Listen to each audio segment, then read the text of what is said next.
نحن أمة ربما إلا من رحم ربك نعشق النكد. الآن أنت سل نفسك، هل وقع معك هذا الشيء؟ لما نجتمع ونضحك كثيرا يخرج لنا رجل يقول الله يستر من هالضحك يا شيخ، ضحكنا كثير غدا يمكن مصيبة. حتى لما نضحك ونفرح نتشاءم فيما بعد ذلك. فلماذا نحن عندنا نكد وراثي؟ لماذا؟ رغم أن النبي صلى الله عليه وسلم يقول لا تحقرن من المعروف شيئا ولو أن تلقى أخاك بوجه طلق، يعني مبتسم. النبي صلى الله عليه وسلم سماه معروف.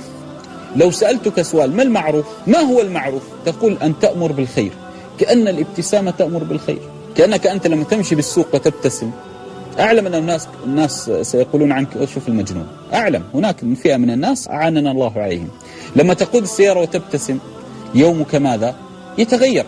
ليس الهيبة أحيانا في أن تكون عبوسا قمطريرا. بعض الناس يظن أن الهيبة أن يبقى عبوسا، تدخل عليه السلام عليكم وعليكم السلام، هكذا بعض الناس يظن. رغم عبيد الله بن المغيرة رضي الله تعالى عنه يقول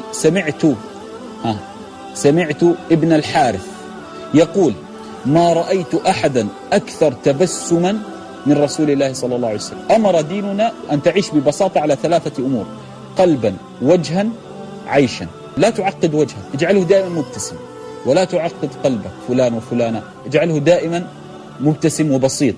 ولا تعقد حياتك بروتوكول روتين كذا، لا، هيبة من أجل عش على راحتك.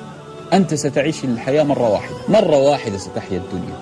فلماذا تجعل هذه الحياة المرة واحدة حياة نكد وتعب وتحرم على نفسك الابتسامة؟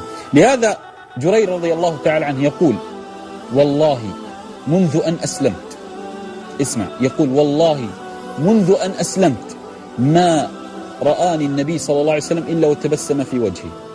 إذا ديننا ليس أن تأتي بماذا؟ الوجه هذا العبوس القمطرير، لماذا لأصنع لي هيبة؟ أريد أن أكون يا شيخ مهاب، كيف؟ لا تضحك، لا، اضحك وتبسم. فإن الدين محمد صلى الله عليه وسلم بسيط جدا يا أخي. أكبر دلالة على أن الدين بسيط بني الإسلام على 5. كلنا يحفظ الحديث، بني الإسلام على 5. هذا هو دين محمد صلى الله عليه وسلم. فلماذا تعقده؟